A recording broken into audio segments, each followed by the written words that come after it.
started. My name is Lee Altman. Good evening to the members of the MTC, and good evening to those watching live via our streaming platforms. Thank you to everyone for joining us this evening. It's great to be with you. We've got a full agenda, both with informational and action items, so we will get started. And I will begin with a roll call. Mayor Vi Lyles of Charlotte. She's in the room. She just stepped out. Okay. John Lewis, CAT's Executive Director. Present. Woody Washam, Mayor of Cornelius. Rusty Knox, Mayor of Davidson. Present. Melinda Bales, Mayor of Huntersville. Present. John Higdon, Mayor of Matthews, or his alternate, Renee Garner. Renee Garner. Welcome. Mayor of Mint Hill, or his alternate, Brian Welsh. Welcome.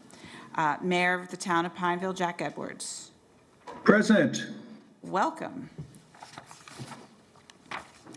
And our non-voting members, Mayor Atkins of the Town of Morrisville. Or his Phil alternates. Thunberg, representing Mooresville. Thank you, Mr. Thunberg. Welcome. Mayor of Gastonia, Walker Reed, or his alternate. Present. Mayor of Monroe, Marion Holloway, or his alternate. Here. Let's see, we don't have a CTAG. Not stay on my way. I'm sorry, Mr. Tillman. Oh, I see it right here. Wonderful. Chrissy is not here. Is Jack Zovintsky here? Cam has always done it. This is my favorite color. I don't think that's picture. Okay, looks like he's not here yet. William Douche, Mayor of Concord. David Cohn, Mayor of Indian Trail. Mayor Wyatt Dunn of the Town of Stallings. My eyes are closed. We might need to mute some of the people on the call. Mayor John Geddes of Rock Hill. All right, do we have a quorum? Madam Chair, we have a quorum. Wonderful. At this time, we will move to the approval of the September 28th minutes. They are found under the first tab of your briefing booklet. Is there a motion to approve? Motion to approve. Mayor Knox. May I have- Second, Vi Lyles. Are there any questions or comments? We'll take a voice vote on the item. All those in favor? Aye. Any opposed? Aye. Aye. The motion passes. Next, we will have our CEO report from Mr. John Lewis. Madam Chair, thank you. Considering we have a very full agenda tonight, I don't have a CEO's report this evening. Thank you, sir. Now on to our report from TSAC Vice Chair, Jack Zovintsky. I still didn't do it right. Madam Chair, I think Mr. Zovintsky is not present and may not be online. Okay. So if it pleases the committee, can we move on to CTAG? And if Mr. Zovintsky arrives, we can come back to that item. That absolutely works. All right, so we'll move on, as you have suggested, to Mr. Tillman. Thank you. Thank you, Commissioner Altman and MTC Board. This will be a short report as well. During our last meeting, we did have a report regarding the Transit Center update from Jason Lawrence, which you'll be receiving that update from him as well. Additionally, I want to follow up on an item that I brought up during our last meeting, in which I mentioned there were 5 current vacancies on the CTAG board, and those, we've got 2 from Mecklenburg County appointees, 1 CMS appointee, as well as 1 appointee from the Board of Commission, and that will be the co-chair that would assist me with this as well. So I've got some information that Paulus was able to provide to me. I can forward that on to you so that you can have that, and we can certainly fill these additional seats. That's a pretty significant number of folks, and the monthly commitment is not excessive for this position as well. Wonderful. I will definitely do everything I can to help bring candidates forward. Are you able to say what the requirements are or what you're looking for, so anyone who's listening could? Sure, certainly. The requirements are, number one, attendance, number two, engagement, and a commitment to the transportation activities. If you're interested and have a desire to support the city and the surrounding areas, that is going to be really the most important aspect. Certainly, there's a lot of things that you can get to the weeds about, but really the ability to attend the meetings, which for the most part now there are, except for 2 meetings, the first and the last one of the year, every other meeting is virtual. So there's not a requirement to come uptown to the meetings at 7:30 in the morning once a month at this point any further. Wonderful. I look forward to getting that email. Does anyone else have any questions for Mr. Tillman? All right, then we will move on to public comments, and I believe we have one speaker today, Mr. John Cox. And may I remind you, sir, that you have 3 minutes. Yep.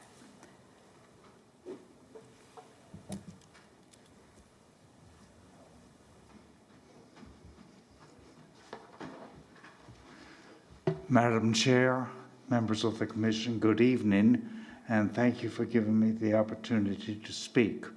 My name is John Cox, and I live at 2428 Dryden Lane in Charlotte. I want to speak to you about an opportunity you have with the redesign of the Transportation Center to turn Charlotte and the surrounding area into a truly world-class city.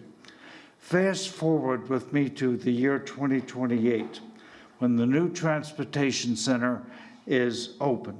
Not only is it a center for buses and rapid transit, but because of far-sighted planning begun in 2022, it is now a hub for air taxis that reach out as far as Atlanta, Wilmington, and Nashville.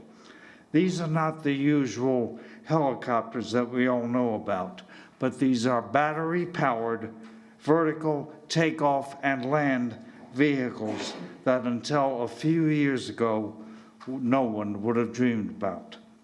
And yet here they are today in prototype form. The names are unfamiliar. EHang, which is Chinese, Beta, Joby, Airbus, which I'm sure you've heard of, Whisk, which is backed by Boeing, and many others. All are in prototype form, all have financial backing, and all are seeking certification for passenger operation within the next few years. Charlotte must begin to plan for this revolution in transportation now. And the redesign of the Transportation Center provides the perfect opportunity to do just that. The CDC should be redesigned to make provision for these urban air taxis by strengthening the roof deck to accommodate them, and maybe extending to the south with the to the lot that is currently used for parking.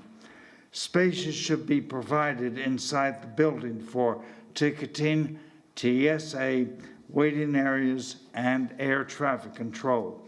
To demonstrate how imminent this revolution is, I just learned that the French have committed to building an air taxi network for Paris in time for the Summer Olympics in 2024. That's less than 2 years away. So the time for Charlotte to get moving on this project is now. And the redesign of the CDC gives us a perfect opportunity to take the lead. This revolution in mobility is here now. These improvements to the Transportation Center will not be cheap, but I would suggest Sorry, sir, that your a time way is up. to pay for it might be in the form of a government bond, which is backed by the revenues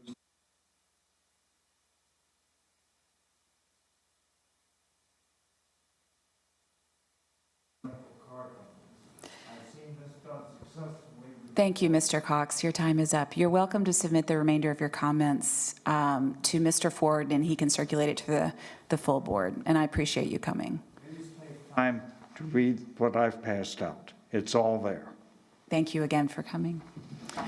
I see that Zach Vysotsky has now come back into the virtual room. So if you would like, if you're available now, sir, to provide your update, we will have that. Outstanding. Apologies for the technical difficulties. Thank you, Commissioner, members of the MTC. In this month's TSAC meeting, we received updates on several key initiatives, while of course recognizing and acknowledging the departure and achievements of John Lewis. We heard members of staff give presentations on the CTC redevelopment outreach, the November 28th service change, and the special transportation service program, along with updates on fare capping. My comments this evening will focus on the outreach program and service changes.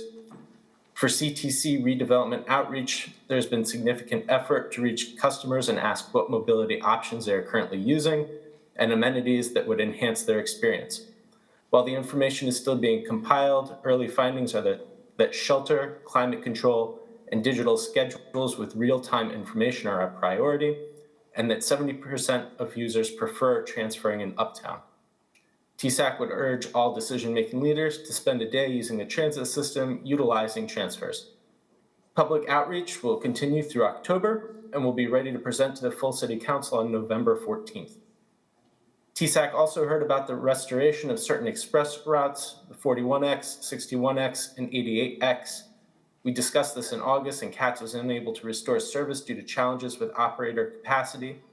These routes were originally suspended in March of 2020, and these routes are expected to be back in service again beginning November 28th of this year. The CATS PR department is utilizing regular rider alerts and a media blitz to alert the public. This concludes my remarks for today, and thank you for your time. Thank you very much. Does anyone have questions for Zach in the room or online? All right, thanks again, and we will now move on to our first informational item. Jason Lawrence will give us an update on the Transit Center redevelopment and the results of the community outreach staff completed this month. Jason? Thank you, Madam Chair, members of the MTC. Very happy to be back in front of you to show the results of our outreach that we have been conducting throughout October. We really have been doing a blitz of outreach, beginning with some conversations with our riders, and we've been doing some in-person meetings as well. And we'll just give a minute here for the presentation to come up. We've been in front of you a couple of times about this topic, but primarily the conversation has been centered around, the problem of the problems to solve with the existing transit center and the length of time that it's been there. And today I want to give you more detail about those issues, but also some additional background. But in addition to that, talk about the process that we have taken to narrow down the design options that we are presenting to the public today. And so today we'll do a little bit of a zoom out to talk about the transit and land use vision that really is key to our understanding of the desire to redevelop this Charlotte Transportation Center, mobility goals, this opportunity to redevelop, this refinement, evaluation of the various options, and of course an update on the public outreach and stakeholder engagement. I do want to put this up front to kind of frame this discussion with the Charlotte Transportation Center. We are very early in this process to redevelop this site. As you can see here, we're looking at a delivery of the permanent facility on the later part of this decade. Tonight, I'm going to be primarily focusing on that 2019 to present day, 2022. Lots of involvement, lots of analysis to come with this redevelopment. And I want to point out, at the bottom of this, that the city and CATS consultant team that's doing an independent review and evaluation in the future environmental analysis that will come with this site. But this all started with a kind of a conversation and vision way back in the 1990s of growth management about transit and land use that led to the 2025 Transit and Land Use Plan, that led to an improved sales tax, that led to what we have today in the 2030 Transit System Plan. And core to our foundation and our DNA is the integration of transit and land use. And for this body, two main documents and maps now guide that process. We have the 2030 Transit System Plan, the 5-quarter Rapid Transit System Plan, and then the Envision My Ride effort that you all adopted in May of this year, which sets forth high-frequency bus routes with mobility hubs and on-demand transit zones. These work together to serve as the foundation for what the regional transit plan, the Connect Beyond effort, that within Mecklenburg County, building out these two plans will serve the region as we seek to have a larger conversation for regional transit. And how we get there is building that connected network that's integrated with transit and land use, frequent transit, serving mobility hubs that make all the connections that you see on there on the screen, microtransit, driving, rideshare, bike, and scooters. And nowhere does that network really come together succinctly is in the uptown area with the intersection of the Lynx Blue Line, City Lynx Gold Line that come together at the Charlotte Transportation Center. So that intersection is not only excellent for transit, but also for all the land use that is occurring in density in our uptown area. But that facility has been there since the 1990s, and it was solving a singular problem at that time, how to create a more comprehensive, cohesive way for our bus passengers to transfer, but to get them out of the elements, because prior to 95, all that transfer occurred at the square in an open-air way. So at that time, a public-private partnership with Nations Bank, which of course became Bank of America, the Charlotte Transportation Center was developed and opened in 1995. And today we have new problems to solve, like how do we serve continuing densification of employment in our uptown area? It was large at that time in the 1990s, but it's only increased over time to be the single largest employment hub within this broader region. And so the need for the transit facility will still continue to have high-frequency transit service come to that single location and connecting with the Lynx Blue Line and City Lynx Gold Lines. So today, as we look to potentially redevelop the Charlotte Transportation Center, we have new problems to solve as we think through what is the expectations of our customers today. Pedestrian conflicts and too many curb cuts. Think about when this facility was built in 1995. No City Lynx Gold Line, no Lynx Blue Line, no Spectrum Center. The Convention Center was just a couple of years old, the NASCAR Hall of Fame. So think about all the things that are now in this area where there's greater need for pedestrian access and pedestrian freedom of movement. And with the open kind of format that we have here, there are a lot of conflicts with pedestrians crossing along Trade Street. Internally, there's conflicts with our passengers as they are pedestrians crossing various bus lanes to make their various transfers. We are still fairly heavy transfer heavy, at least in the uptown area. And while there are some conditioned spaces in the existing transit center, they're small, but at the most part, most people wait for their buses at their bus base. They're not waiting inside these conditioned spaces. They are out there, and I'll tell you, in our outreach when we were out there the past couple of weeks, if you want a real understanding of what the passenger experience is, spend a couple hours in the transit center and get a feeling of what it's like to wait for the buses in that area. And as the questions we were asking them, climate control space was certainly something very important to them. And Paulus, I think I just lost the PowerPoint.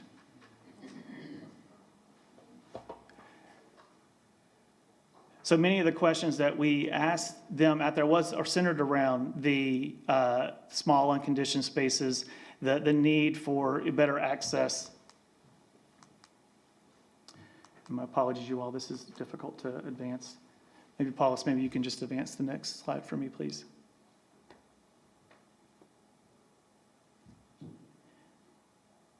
The other direction, thank you.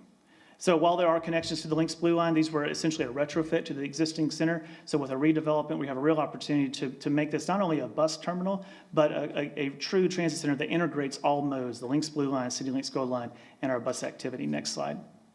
And as we think through what other goals that we can and problems to solve with this new proposed redevelopment, think about there's no active street frontage along Brevard Street or Trade Street. So as we think to create more active space in our uptown, we have a real opportunity with Brevard Street because today it does serve as one of our additional bus bays, so it doesn't have an active street frontage. Next slide.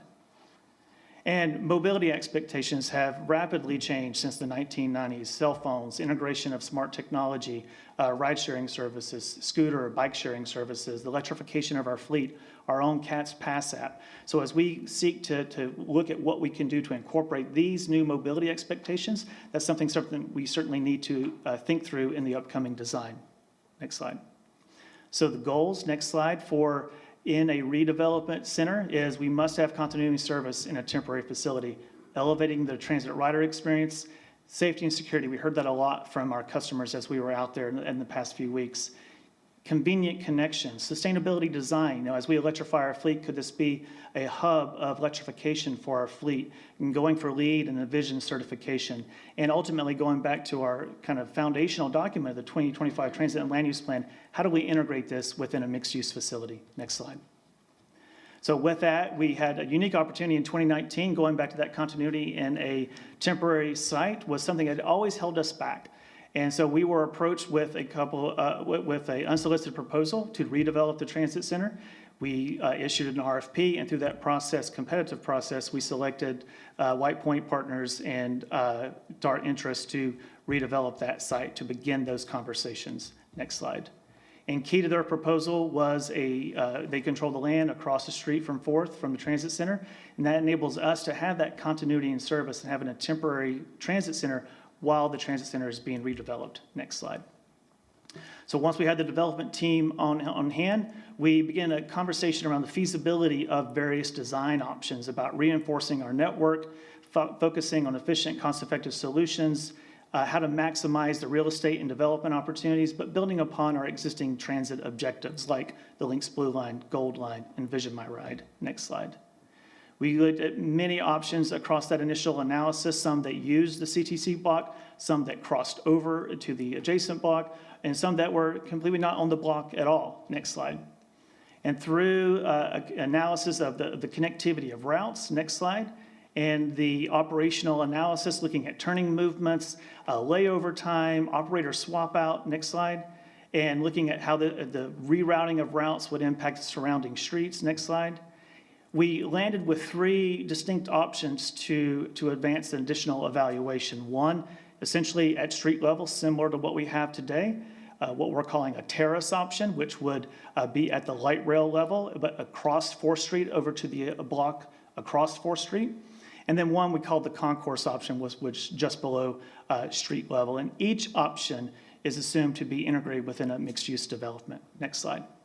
So with those 3 options, we did initial evaluation to which one best meets the goals as set forth, passenger first design, and reducing that bus route circulation that we see at the current site, and then maximizing that development potential. Next slide.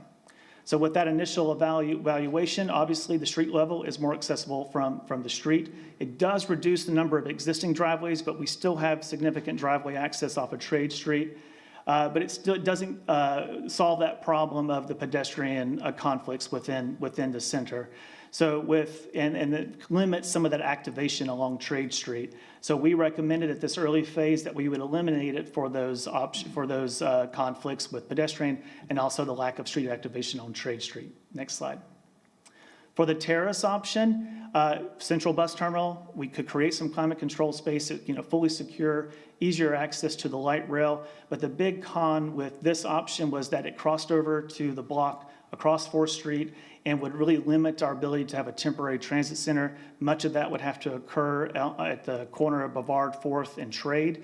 And our temporary transit users would be, inside an active development and construction site. So we felt that was a pretty big negative with this option and recommended that we refine that to put it on a single block and come back with a revised option for that. Next slide.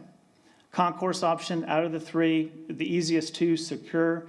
It did eliminate those conflicts between pedestrian and buses, but it did require a bit of circulation time. We still had a significant driveway on Trade Street for access, and so we felt this was a good option to move forward. However, we should refine that to maximize bus bay and reduce some of those street conflicts. Next slide. So in summary, with that initial evaluation, we recommend to eliminate the street level option, refine the terrace, and advance the concourse. Next slide. So this is at the point where we're into our independent review and design refinement of those 2 options. The terrace option became the 2-level terrace, and then the concourse option, we retained the below street level functionality of that, but did some refinements to that. these are the two options that we're doing our independent review and assessment of, and these are the options that we're talking to the public about today. Next slide. In that review, we'll look at service and operations, passenger first safety security approach, efficiency and congestion, maximizing that development. And since, a portion of this funding for this project is from a federal raise grant, that we need to go through the environmental processes for this.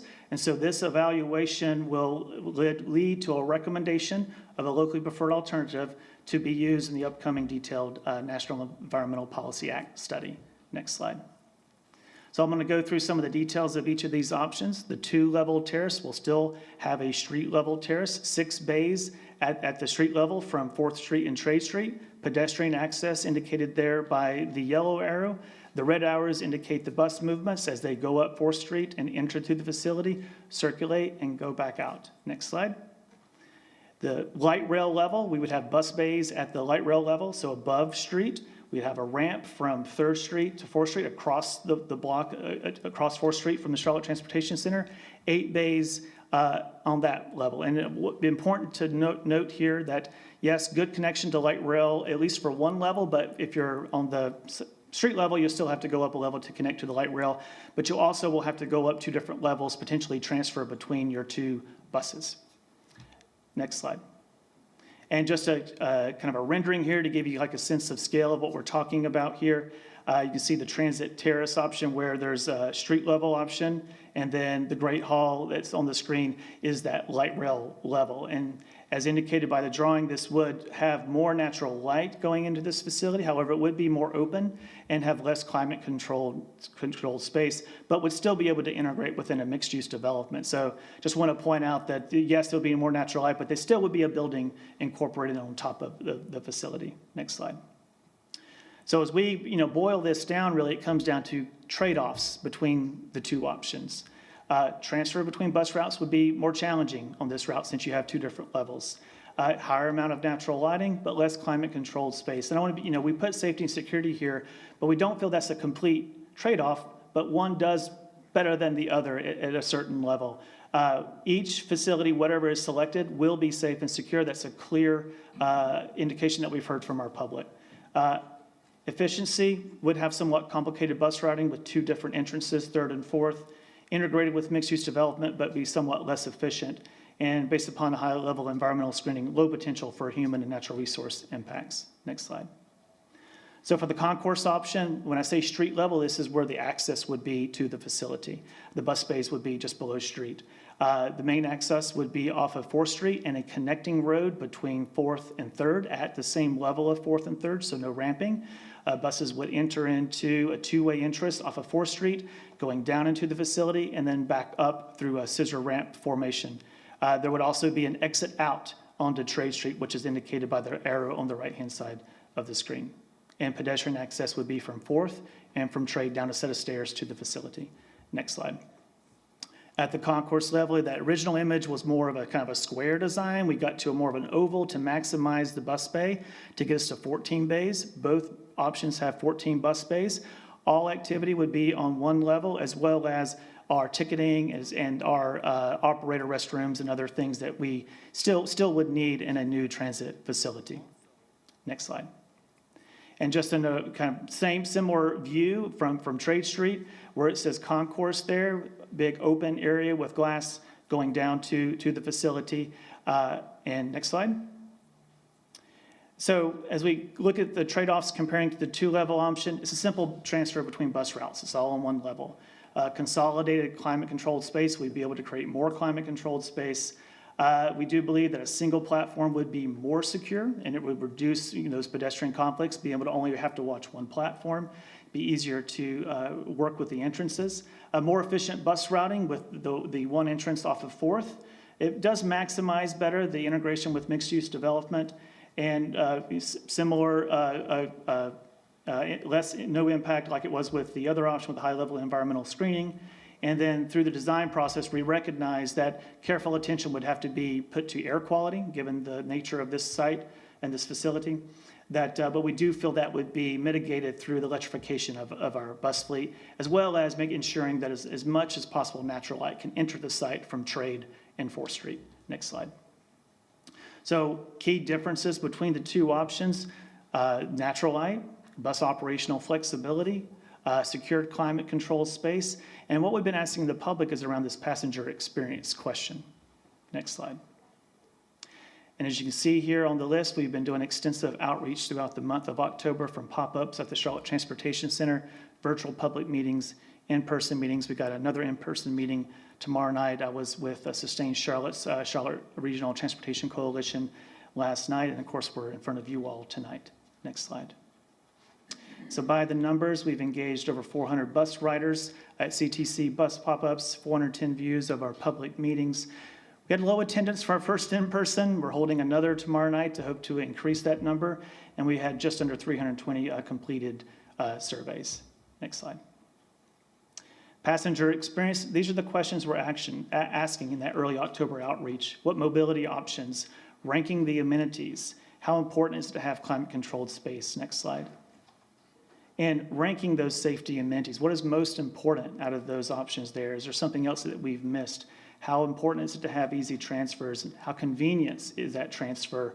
Where would you like to transfer? Uptown, somewhere else? And how safe do you feel crossing within the site? Next question. Next slide. Initial results. Nearly a third use rideshare, bike, and scooters. We thought that was a significant number to mention. 10 years ago, that number would not exist. So that's the changing mobility needs that we're seeing. Shelter, climate control, digital schedules, all very important. Majority participants indicated they wanted to still continue to Uptown, but 30% indicated locations outside of Uptown, which is consistent with our Envision My Ride effort. And less than a third indicated transfers is extremely convenient. So I think that's certainly something we can improve upon. And many felt unsafe crossing the travel lanes, but visible security ranked very high in the security question that we asked. Next slide. So with the public involvement we're doing with our in-person and virtual engagement, we're asking which option provides greater ease of transfer, more climate-controlled space, reducing those pedestrian conflicts, more security, and overall, at the end of the day, what the collection of all those things, which provides the best passenger experience. Next slide. And these are the questions that are on our survey that we ask people at the meetings and at the Charlotte Transportation Center. Designating the clear differences between the two options, and then asking which options do they prefer. Next slide. So next steps, engaging bus operators. So we've been out with the bus operators this week. We'll be out there tomorrow morning at their shift times, and tomorrow afternoon. There's an employee appreciation luncheon on Friday that we'll be in front of, and we'll continue that engagement with our operators because they have a very unique perspective about how the center works and what routes work. We got operators that have been working for us for over 30 years, so they have a great perspective to share with us. We'll make sure we capture that. Got a meeting tomorrow night. We'll be back in front of the Transportation Planning and Development Committee on November 7th with the City of Charlotte. Potential report out on November 14th with Charlotte City Council, and back for an update with this body on November 16th. And as far as feedback, we have a story map. We've used that to great success with the Silverline effort. That'll be updated on our website tomorrow morning. We have a survey also included with that. We have recordings of our 3 virtual meetings on YouTube channel, and we have an email address that people can directly send their comment. And we are receiving some comments, and of course you can call 704-336-RIDE. And with that, I think that's my last slide. I'll be happy to take any questions. Thank you, Mr. Lawrence. Are there any questions in the room? Any online? Okay. Oh, yes, Mayor. I have a comment. Jason, thank you for all of this. You know, I have to say that one of my most difficult difficult things for me to do is imagine what these diagrams actually look like in real person. It would be helpful for me if you could, or I'm wondering if you can provide, so where are those models? I know everything's improved, but you know, when I go to DC, I know that they're underground. Mm-hmm. But I don't know of the where you would say, this is the most comparable place that you have something like this that would give me, I'm better at that kind of visual. And so I would love to have that opportunity. And then for those places that are like that, what is their customer satisfaction, and what do you find out about them that makes them really good for the customer experience or that works really best for the operators? Some kind of assessment or summary would be something that it would help me understand better than the presentation. I'm, you know, I remember this kid gave me something, and it was like this little cutout, and he went around and signed up, pasted them all over the place. And that's how these feel to me. They like pasted it, and I can't really visualize them. So that would be helpful. And then the other thing that I wondered about is whether or not we ought to look at the criteria and take some looks at it a little bit more as an MTC, and perhaps take the survey and do this, because I think that we need to weigh in on some of the things that we've been hearing, especially if you're outside of Charlotte, and that might be helpful in some of the towns to do that. And then I'm finally going to say, I went over that day to see Jason. He was right. People were really actively engaged, and I was a little bit concerned because I've heard one of our local media people say, you know, all it needs is a little spiffy up. That just will never, ever work. So I just want you to know that we have to do something about this center. It serves too many people that have to come to work every day using the system to just say we're going to spiff it up. It's just not going to work to do that. So thank you. Mayor, as we'll work on some examples and some customer satisfaction surveys that we can bring back. Absolutely. Thank you. And to build upon what you said about just spiffing it up isn't sufficient for the people who use it right now, I completely agree. And furthermore, our long-term goal is to encourage people who do have another means of a single car ridership to do this instead. Mm-hmm. That's our long-term goal. And so making this a mixed-use development where there's a lot of attractions there, where it's light-filled, it feels safe, it's an attractive place to go, is going to be necessary if we ever want to really, get a large percentage of our population electively using bus when they could use a car, which I think is what we all hope we can go more towards. For my clarification, could the CAT's attorney or the CAT CEO or even the mayor of Charlotte just sort of cover briefly for me, will we ever, I appreciate the opportunity for the input very much, but is this going to be a Charlotte City Council? I want to be clear about the decision-making over final plans, and I just would like for someone to cover that. Thank you, Madam Chair.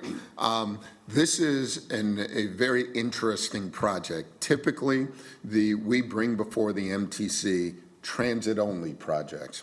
The Silver Line, which you will hear about later, the Blue Line extension, other additions and upgrades to our system, like the new South End Station. This project, however, is really a mixed-use development. It is not just a transit center, but it is a vision of transit-oriented development that will happen above the center. We are trying to, our goal in this is not just replace the current transit center, but really to activate and meet other goals that have been established in terms of the transit-oriented development, creating mixed use and integrating development into our transit investments. As a result of that, I think it is the City Council really needs to weigh in on what their thoughts and preferences will be on the design of this center. Once that happens, it's our intention to come back to you with a model that has the support of the local jurisdiction, and then because there's federal funding involved, the MTC will have to act on that. But that won't happen until the first step occurs. So in the schedule that Jason outlined, we're doing ongoing interaction both with the City Council Transportation Committee and with the full council. Once we have a sense of the direction of council, then we will bring that direction back to the MTC for authorization and ratification.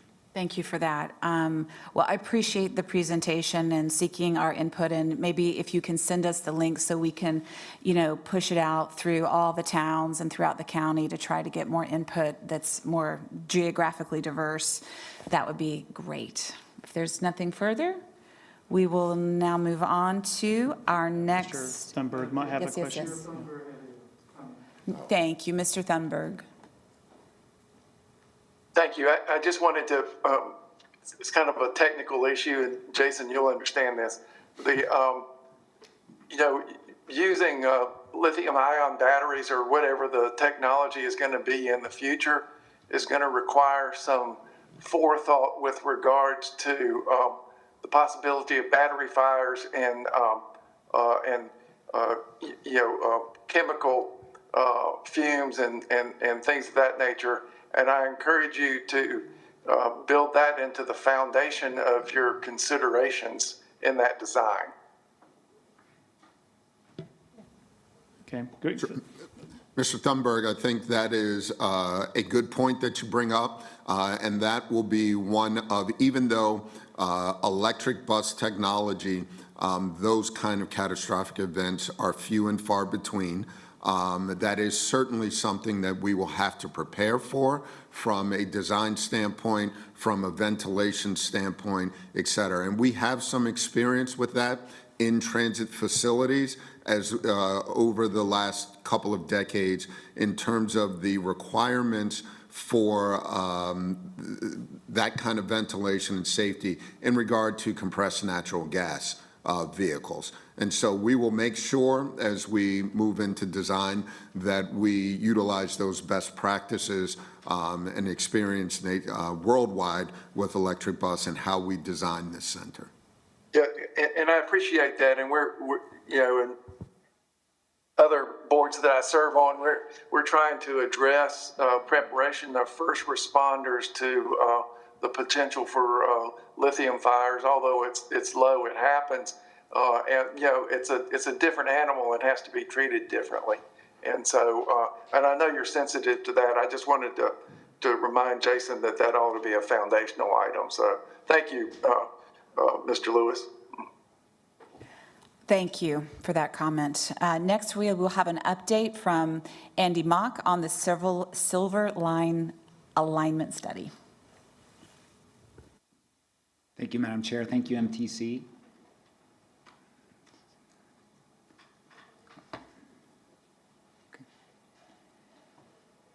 The purpose of tonight's presentation is to give the MTC a status update of for the Silver Line in advance of the public engagement, which begins next week for our fall public engagement.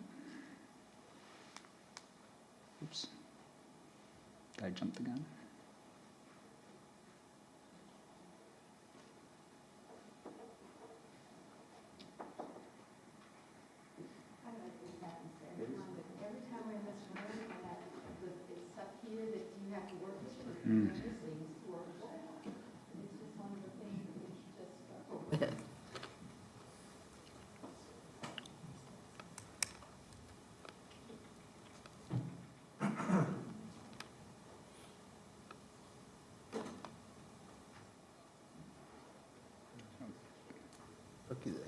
Okay, all right, thank you. I'm going to try this, see if this works. It does not. Oh, there's something happened. Did you do that, Paulus, or did I? Okay, we'll give it a shot. We'll do our best. So really 4 items tonight to discuss. An update of the Center City Alignment Evaluation. Last time we came out to the MTC, I think it was in July, and we gave kind of a status update of that, really, and that's based on the ULI study that happened in the spring. The potential for an extension to the Moorhead area near Bank of America Stadium, and an update on Bojangles Ovens with a potential refinement to the LPA in that area, and then an overview of the path forward. All right, I think we'll have to give the next slide, Paulus.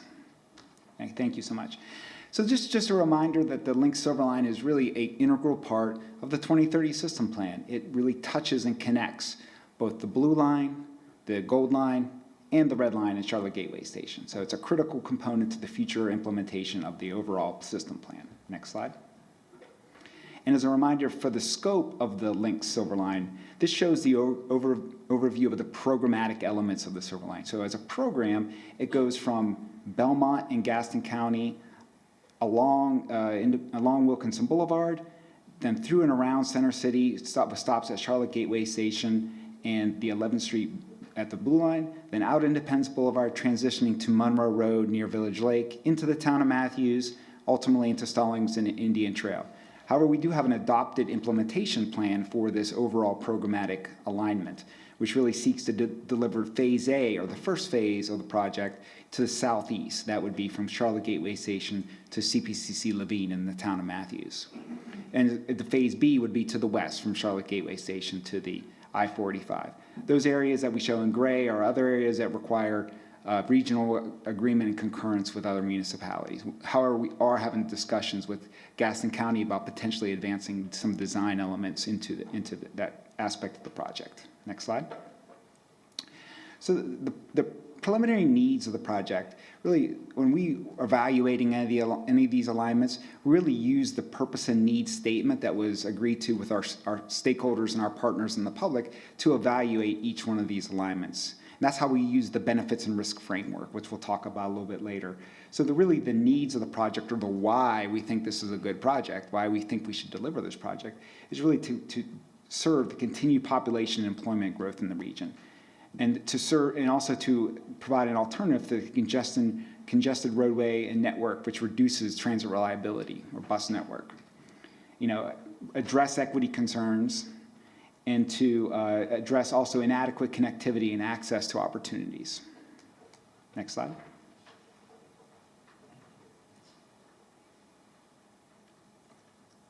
So the purpose or the goals of the project are to provide a competitive and reliable transit alternative, to improve local connectivity and access to housing, employment, and community services, and to preserve and create equitable TOD opportunities, provide a transit system that's financially sustainable to build, operate, and maintain, and to preserve and protect the natural and built environment.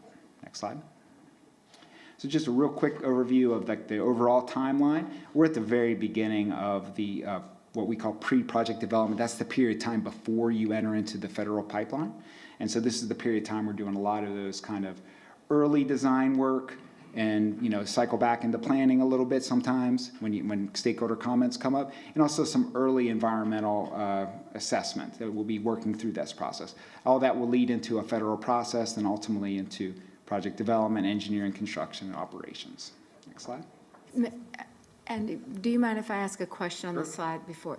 If you look at all of that, and you look at the Infrastructure Act and the schedule for the federal government to dispense those funds, are these aligned with the ability to get the infrastructure money as well as get through the whole planning process?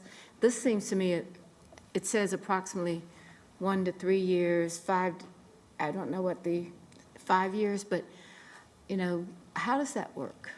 Yeah, so this is a generalized durations for each one of these times. So the pre-project development phase, we anticipate that would be within the next, say, 2 years, 2 to 3 years. I think the entrance into project development is a critical decision, and when we would actually enter project development initially has been driven by the ability to have local funding to actually take that next step, because once you're in project development, you need to be complete within 2 years. So that's kind of the initial thought of how that dependency of the schedule works as our initial view of the progression. So would you say that Austin has already completed all of these steps? No. So I think that is a great question, Mayor Lyles.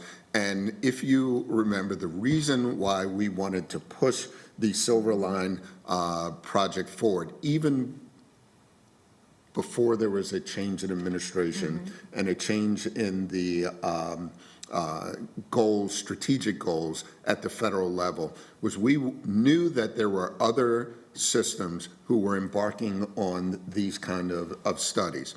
What you see here is the federal process, which we must go through. We're in pre-project development. As Andy stated, at that point, we have a decision to make on whether or not we enter into project development, because there's a timeline associated with that, and we must have a funding source identified. Then we go into project engineering and then construction. Transit projects typically are a decade, take 10-plus years to move forward. But we were at that time literally in a race for additional funding, but a dwindling funding source at the federal level. We are actually racing with other jurisdictions to get to that project development phase so we can compete for federal funds. And so that's why the timing of this is so critical for us. Even though there is record investment from a transit standpoint from the federal level, there are multitude more projects than there's the ability to fund. So first in has the highest, the best chances for competing for those funds. And so that's why we've been pushing to move the Silver Line and as many other projects as we can forward, because we want to be in the best position to compete. Realizing that the project development point, that middle blue diamond, is really the key point that we have to achieve. Okay. So we're on schedule that we could do this under the Infrastructure Act? I Apply think for we're it. still in a good position for Okay. that, yes. Next slide, please. So as it relates to the Center City alignment, I want to give a little background before we start talking about the alternatives that are currently being evaluated. So as a background of the locally preferred alternative in Center City, it was really a part of the 2018 system update, link system update, with a lot, and the primary goals of that evaluation was to identify an alternative alignment that goes through Center City, serves Charlotte Gateway Station, and has east-west connectivity, meaning there's not a transfer in Center City, that you can go the whole way from east side to the west side, and delivers on the economic development goals, especially of the CGS area and other areas in Center City. That was the basis for the locally preferred alternative along 11th Street, and at the time it was identified to be mostly at grade or parallel or at the same level as 11th Street. When the Silver Line team got into the environmental and engineering evaluation in 2020, we really started to get into the weeds of looking at the detailed engineering and implementation strategies, so how we're actually going to build this project, how are we going to operate, how are we going to maintain it, all those sticky questions. And really the outcome of that was really a project that was much more elevated than was assumed through the planning. So we're mostly on an elevated guideway through the entire area of Center City. And that means aerial stations as well as aerial tracks. That increased the cost and technical challenges with the project, and also made the transfer between the Lynx Silver Line and the Blue Line more challenging. So that alignment was adopted in April 21 and then again in January 22. Some of those concerns radiated on through stakeholder engagement, public engagement, about those multimodal transfers, and is there a different alignment that would better meet the goals of the project. So that's how the ULI study started, and so they came in to evaluate that alignment, and out of that, one of their major recommendations was to evaluate something called interlining. And so that's what we've been kind of getting our heads around over the summer, is what exactly does that mean? Next slide, please. So just at a very high level, what interlining really is, it's very simple. It's just multiple different railroads operating on the same tracks. It's a common thing done in a lot of cities. We had APTA come in to give us their experience in other places.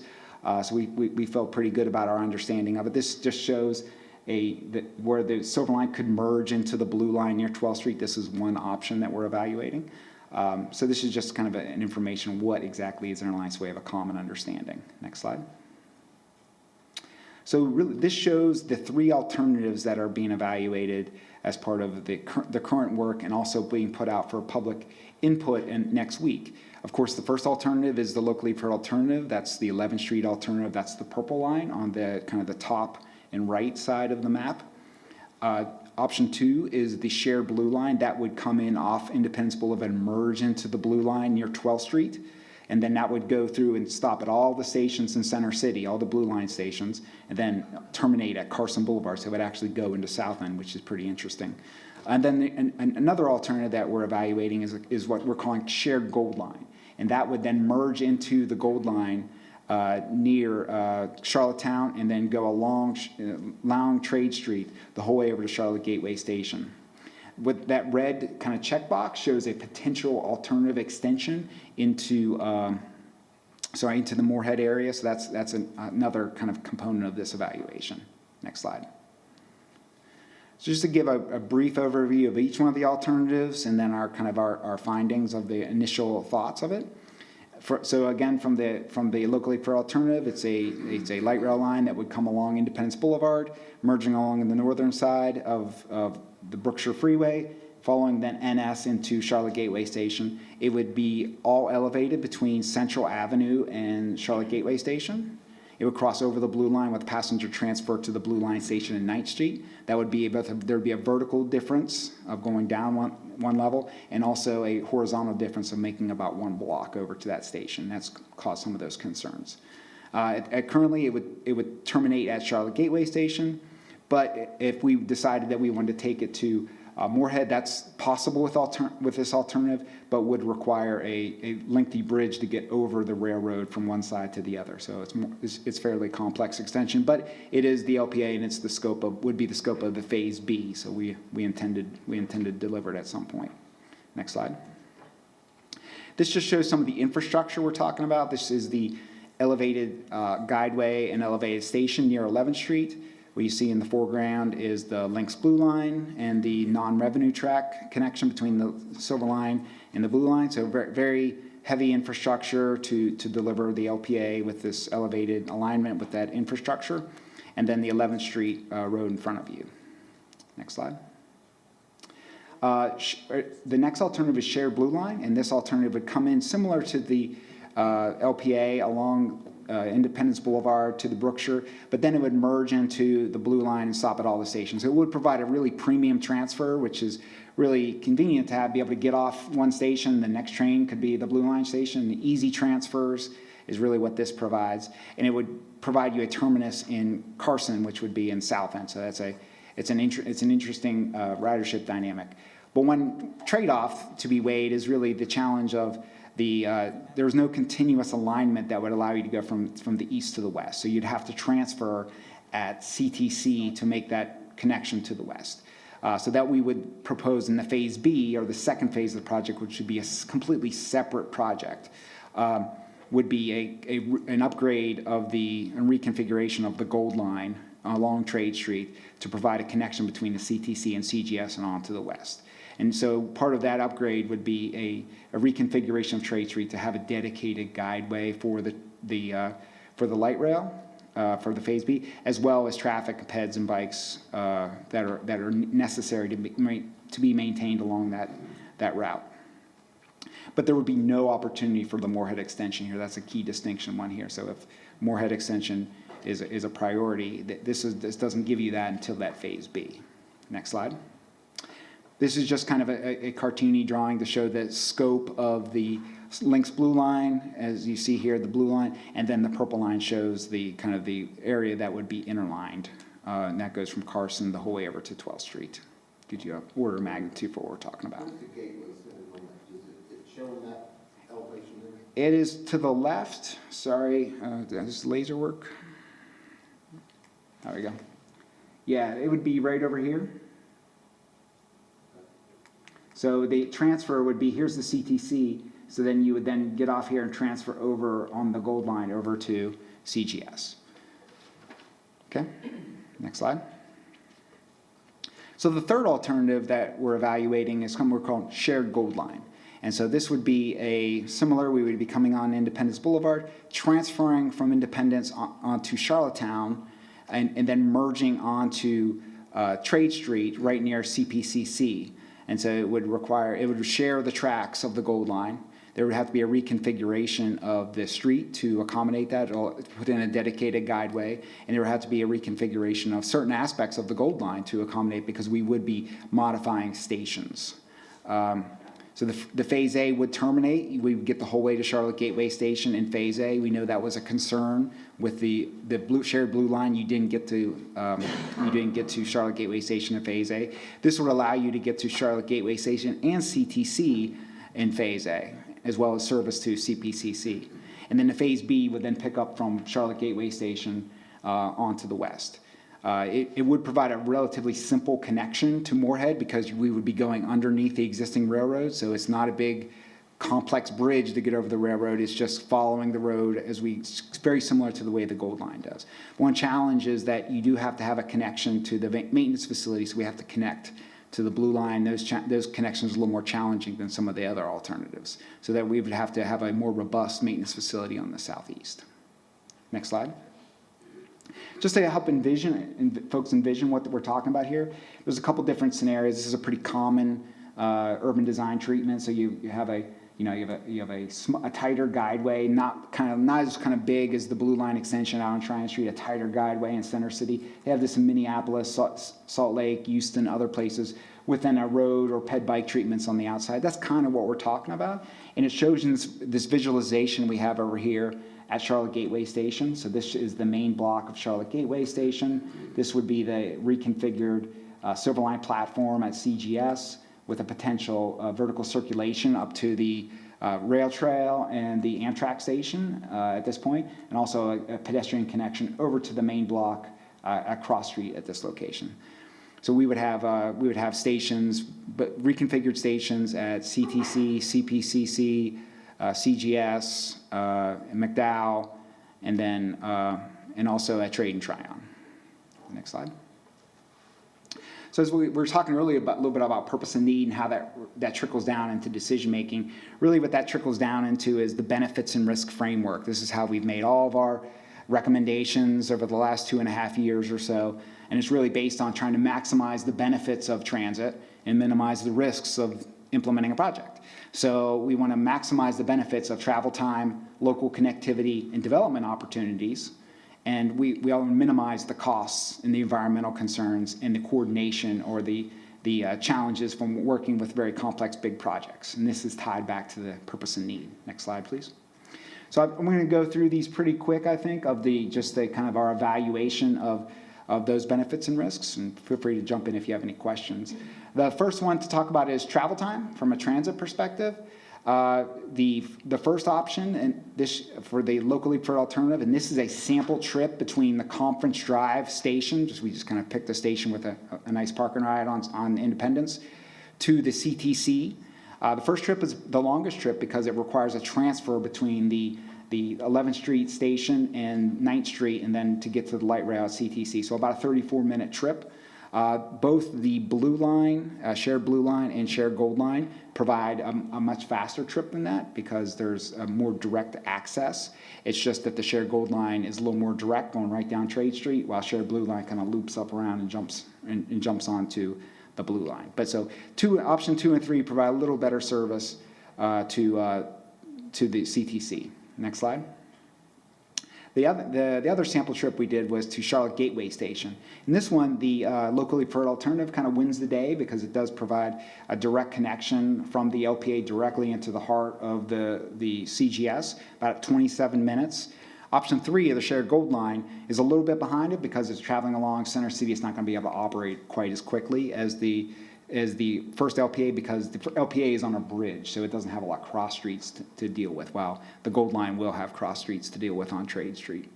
But the shared Blue Line provides the worst service because it requires that transfer between the Blue Line down to the Gold Line and then traversing over across Trade Street. Next slide. As far as local connectivity, I'll just kind of go down the options. For the LPA, what that gives you is really an integrated look and feel into the CGS station. That's right tied into the station, but it does miss a lot of the key Center City destinations like CTC and the major employment centers at Trade and Tryon. While the shared Blue Line provides those premium connections to Blue Line and even in the South End and good access to Center City. But it does require that transfer to the west and misses CGS in the first phase. While shared Gold Line hits a lot of those key destinations along Center City that you can imagine along Trade Street, CPCC, Charlotte Gateway Station, CTC, Trade and Tryon with no transfers, and also allows for that continuity to the west. But it does miss some of the neighborhoods, 1st Ward and 4th Ward. Next slide. From an equitable development opportunity for 11th Street, it provides that really great station that's integrated into this CGS station, but it misses some of those opportunities, education opportunities, and government services that some of the other alternatives hit. from a shared blue line. It does serve some of those potential development opportunities along 11th Street that we were talking about, but it misses CGS development and opportunity within Phase A. As it relates to Gold Line, so Gold Line the Gold Line alternative really provides opportunities for upward mobility, really connecting people's to jobs and education opportunities. So we think that's a really important access, and also for transit, it hits CGS and CTC. But it does miss the opportunities for development along the 11th Street corridor. Next slide. From a cost perspective, it's pretty simple and straightforward. Both option 2 and option 3 are substantially lower cost, and it's really all tied to the length of the bridge that the locally preferred alternative has. It's about a 2-mile long light rail bridge, very complex, very expensive, and the other alternatives are substantially cheaper. Next slide. From an environmental consideration perspective, the locally preferred alternative has less traffic impact. So because it's on our bridge, it's going over all the traffic. It's going to be complex to build, but in the end condition, there won't be any crossings or there won't be any traffic impacts. But it does create some visual concerns in the 4th Ward Historic District because of the height and size and the scale of the bridge. From a blue line perspective and from a gold line perspective, those are relatively lower environmental concerns because they're really just repurposing an existing railroad right-of-way. So it's not really changing the character that much. But each one of those has trade-offs because, from the blue line perspective, the gates are going to come down more often at streets like 5th, 6th, 7th, so it's going to create some traffic concerns that we'll have to work through. And also for the shared gold line option, it will require reconstruction of Trade Street, so at least some part of Trade Street. So there will be concerns from the business community and business access that we'll have to work through. Next slide. As it relates to Moorhead Extension, next slide. Really, it's based on stakeholder feedback. It was requested that we evaluate what it might look like to get to the Moorhead Station, which serves Bank of America Stadium, and on all the development opportunities that are happening on the west side. It's about a half-mile extension of the current phase, it's possible to do that with 2 of the 3 Center City alternatives that we're evaluating. Next slide. So again, for the locally preferred alternative and shared gold line, those are possible to make those extensions, and the shared gold line is more simple and straightforward than the locally preferred alternative. And again, the shared blue line does not serve that area, so that option is not available to us. Next slide. Next area is Bojangles. So this shows in purple shows the locally preferred alternative. This was what was adopted, and then because of some challenges and concerns with the street network. One of the issues is if you can notice, and I'll see if I can show this. Yeah, right there. Thank you. So as we cross this television place, there was a lot of operational engineering and safety concerns for that crossing. So we weren't able to really keep that crossing open.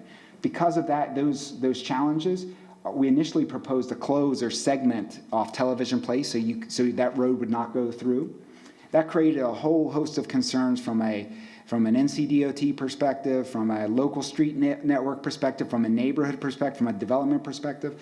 So it caused us to look at another alternative, which is this dash yellow line, which we call the Bojangles alternative alignment, which it's a relatively minor refinement, but it does have definitely some trade-offs to consider. The station is relatively close, and the alignment's close, but it does create a larger bridge that goes over Briar Creek, and that's relatively close to some neighborhoods. So that's some concerns that we wanted to raise. Next slide. This shows a visualization of the proposed alignment, kind of showing up here, going over the television place and then down into Bojangles parking lot. Next slide. So one thing to note about this, because of the special events, you got Bojangles has special events, and you've got ovens. To implement the Silver Line through this parking lot really requires a reconstruction of the entire parking lot. And so we've come up with a kind of a phasing plan to keep the parking whole during that construction. Part of that requires a parking garage, and so that is shown right here. And that also provides access to or service to the station and then bus bays associated with this. Is a pretty heavy bus transfer station we anticipate, but also provides really premium service to some really important special event venues and with the station directly outside of them. And that garage is in the existing parking lot now? It would be. It would be, right? Next slide. So from a benefits and risks framework, same kind of conversation we had before. Next slide. So from a revised, from the LPA perspective, really I mean, the big difference is the street network and not having that local connectivity, that street network, disconnecting it creates a whole snowball of challenges, while the option 2 retains all that street network and provides better access for special events, better pedestrian access, better bus access. So it's, you know, that solves a lot of those challenges. It also provides for a better TOD access in the future with a redevelopment vision of the site. Now, there are trade-offs from an environmental perspective. You know, there's a, you know, under the Bojangles alternative, there's a taller bridge, which could create some noise and vibration concerns from the community. But on a different side, you know, if we chose the locally preferred alternative, then traffic would then defray into other parts of the neighborhood. So it's kind of a trade-off. So we've called that kind of even, because either way there's a neighborhood concern. It's just different areas. From a coordination perspective, you know, in all cases, it's going to be a complex construction to keep parking available for special events. So that's consistent either way.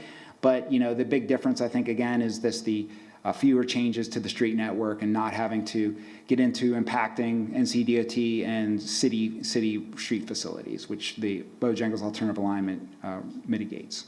Next slide. All right, next slide for our path forward.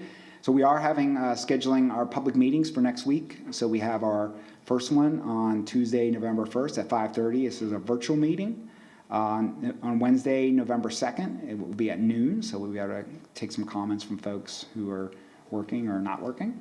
And those will all be streamed on CAT's YouTube and recorded, and the recordings will be available shortly afterwards. Just as a note, we're not making recommendations for the Center City alignments in this. We're collecting feedback based on a survey. So no recommendation will be made, but we are putting forward to Bojangles for a recommended alignment for public input. So there's a little bit of distinction in the public meeting materials. From an online open house, and that goes live on November 1st, similar to Jason's feedback, we'll be presenting a story map with a survey, and that will be available on CAT's website. And that will be open from November 1st to November 2nd. I'd request all folks put the word out to fill out the survey if they would. We really appreciate it. It's going to help in our decision making and recommendations. Next slide. From an outreach plan, we're kind of all hands on deck trying to get the word out for folks to participate. So 33,000 mailers. We're sending the whole corridor mailers because we want to make the Center City decision is a decision for the entire corridor, not just Center City. We're putting yard signs out in up to 60 locations, riders alerts on transit vehicles, surveys both online and hard copy at key locations. We're also developing some pop-up strategies to really get some more eyes on that survey. E-blasts and social media posts and all this stuff you'd expect. And also, of course, the required media release through all the local media outlets. Next slide. And the stakeholder engagement's a huge part of this. I'm not going to read all the folks on here, but it's a huge part of what we're doing over the next month or so, because we really make sure we're talking to all the right people, because this decision has impacts up and down the lines. We're doing all hands on deck conversation with communities and organization institutions along the corridor. Next slide. So as far as process goes and meetings, so of course we have the MTC night, public meetings next week. We go to City of Charlotte TAP, our Transportation Planning Committee, on November 7th. Then TSAC on November 10th, back to MTC for information on December 12th and 16th, kind of see where we are and give a feedback on the public meeting, so we should have good data for the survey by then. To January 9th for another Transportation Planning Committee meeting, and then for MTC action on January 25th. So, and that's all I have. Any questions anyone has? Any questions in the room? Or online? All right, thank you so much. I appreciate it. Madam Chair, if I may, before Andy leaves the podium, I just wanted to make sure MTC members are aware that as we continue to advance this project, there may be times where we will continue to make refinements, hopefully minor refinements to the corridor as we continue to move through engineering and design. The uptown alignment is a pretty big consideration. The Bojangles alignment is a minor consideration, refinement to the corridor, but as of now, the rest of the corridor remains the exact same as we envisioned in the LPA that was passed by the board. We continue to hone that down, and there may be times where we will come back with additional refinements, but just wanted to make sure that board members are aware we are not substantially changing the rest of the alignment, that these are the two areas that we're focused on now. Thank you, Mr. Lewis. At this time, we will move on to our action items. First, we have the approval of the CATS Agency Safety Plan, and Mr. Lewis will be doing that presentation. Thank you, Madam Chair. David Moskowitz is unavailable this evening, so I will be standing up in his stead. Board members will remember at our September meeting, we brought to the board an information item with very minor updates to our agency safety plan. The agency safety plan was a new requirement by the Federal Transit Administration, which was implemented in 2018, which requires rail agencies to develop a more robust safety plan, specifically outlining processes, procedures, and policies that will enhance the safety of our system. Anytime an agency makes changes, albeit major or minor, we have to come back to our authorizing board for approval of those changes. The changes that we brought to you in the informational item were very minor.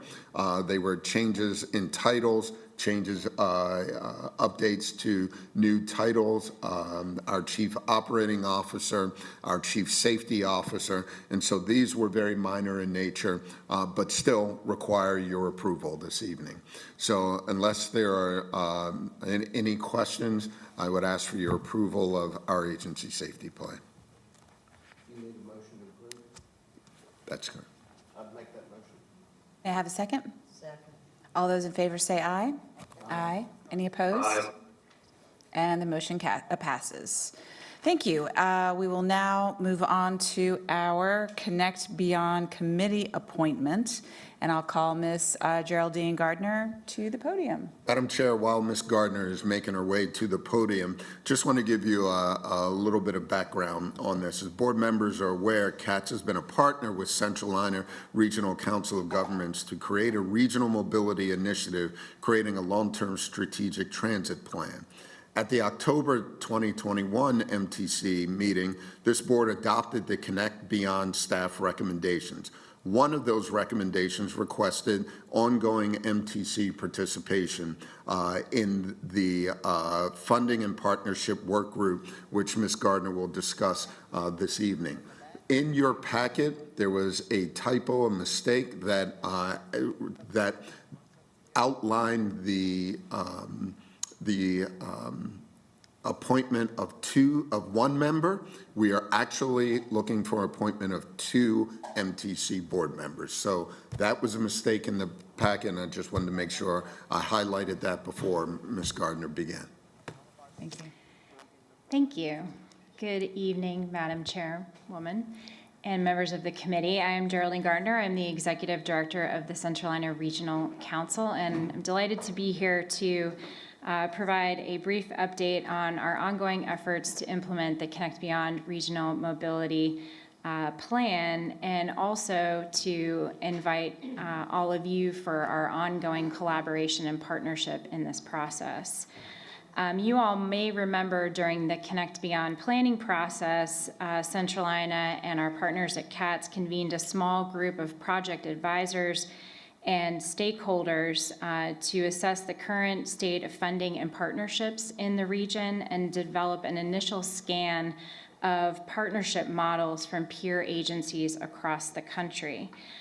Through that work, we identified the need for ongoing discussion and collaboration across the region to further explore regional funding and partnership opportunities to help guide the implementation of Connect Beyond. So in August of this year, our Central Iowa Regional Council Board of Delegates, led by our chairman, Commissioner Bobby Compton of Mooresville, established a Connect Beyond Advancing the Plan subcommittee. This would be a subcommittee of the Central Iowa Board of Delegates, which represents all 9 counties and municipalities in the Central Iowa region.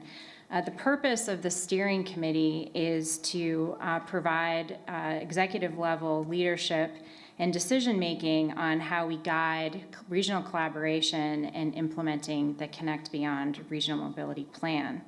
The committee will ensure that interests from across the region are heard in this process, provide a forum for communication across jurisdictional boundaries, and guide collective action on regional mobility projects. The objectives of the committee, as when established, are to provide input on high-level strategy decisions related to Connect Beyond near-term implementation projects. And specifically, we're looking for regional coordinated efforts on how we seek federal funding to support implementation, how we engage our partners in the General Assembly and in the state administration, and also how we explore funding and partnership recommendations that look at regional partnership models for implementation.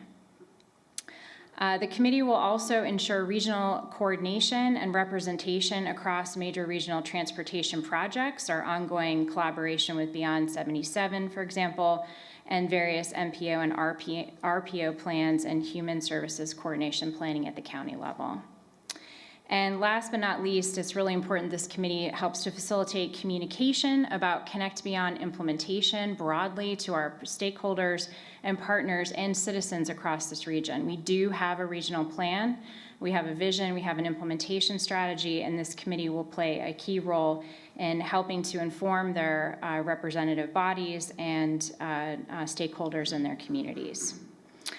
So we would, in the spirit of our ongoing collaboration with the MTC, we welcome to have MTC members appointed to join other elected officials and stakeholders from the region in this ongoing collaboration. And I'm happy to answer any questions about the committee itself, timing, responsibilities, or anything else that the committee would need to select its representatives.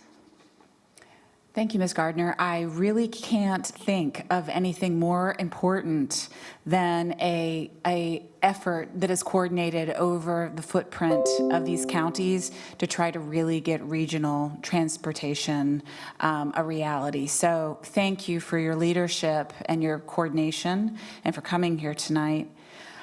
So you need 2 members of the MTC to be appointed to this board or this committee. And my understanding is that Mecklenburg County will have a separate representative, which hopefully I'll have that opportunity. Yes. And I understand that the city of Charlotte has its own representative directly, which I understand Mayor Lyles will be doing. Correct. Which means we would need 2 other MTC members and wonder if anyone would be willing to offer themselves for that purpose. Mayor Knox, thank you. Absolutely. And Mayor Bales, thank you. So do we need to vote on that? So, Madam Chair, I think the action is that there will be 2 representatives.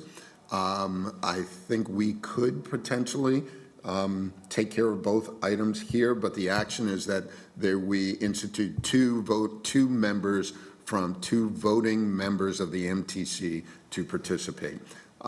If you'd like to designate those actual members at a later date, we could do that. But having the 2-member representation is what the action is.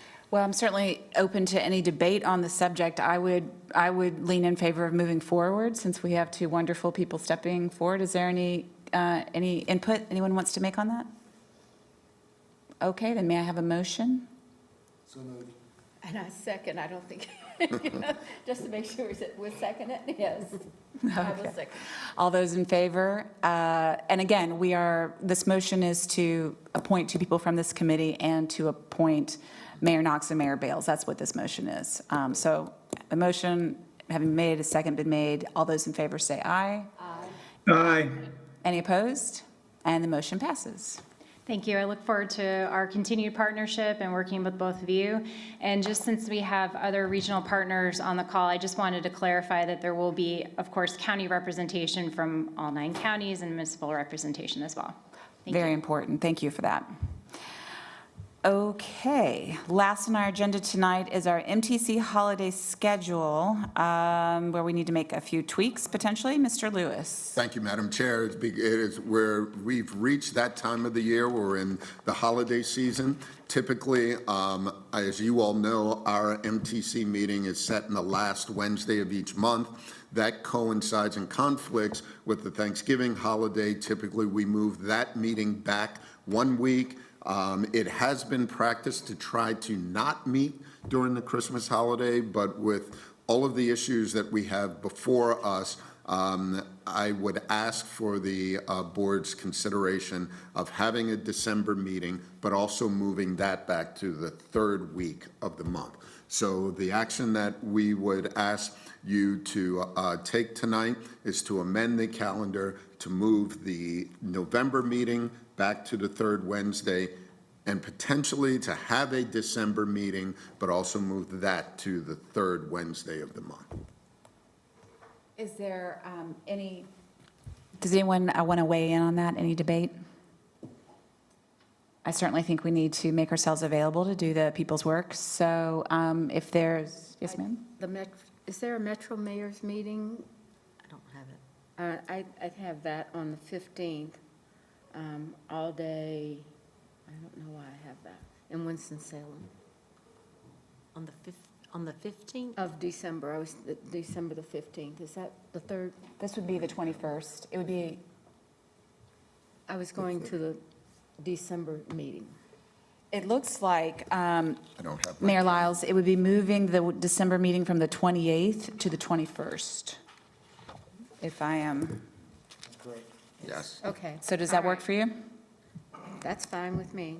Okay, then. So if I could have a motion to reschedule the November 23rd meeting to November 16th, and to move the December 28th meeting to December 21st. Yes, Mr. Ford. Just for the board aware that the meeting in November will be an hour meeting because it's coincide with combo. Okay, so it'll be a short 1-hour meeting in November. And also, if I'm clear, the December meeting is not for sure. It's just if we need to meet, we're going to do it a week early. Is that right? That's correct. Okay. So I think I've laid out the terms of the motion. Would anyone like to actually make it? I'll make the motion as stated. Okay, thank you. May I have a second? Second. All right, all those in favor say aye. Aye. Any opposed? And the motion passes. Okay. All right.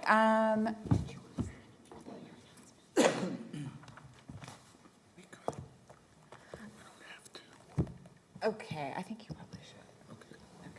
Okay. There's probably, everyone in the room is aware of an announcement that Mr. Lewis made, but just in case, if you could just update here in this forum, what's upcoming as far as you are concerned. Sure, Madam Chair, and thank you, and I'll keep this brief. I've spoken to all of you on the item. There's been a little more discussion and publicly than I would have surmised, but as board members know, I have submitted my resignation to the city manager and the chair of the MTC. November 30th will be my last day. I will say I've absolutely enjoyed the opportunity and the privilege that I've enjoyed to lead this organization and work with such an unbelievable group of servant leaders that sit to my left and do all of the work. I just take the credit for it. But my time has come to an end, and I thank you for your partnership. Thank you. Thank you very much.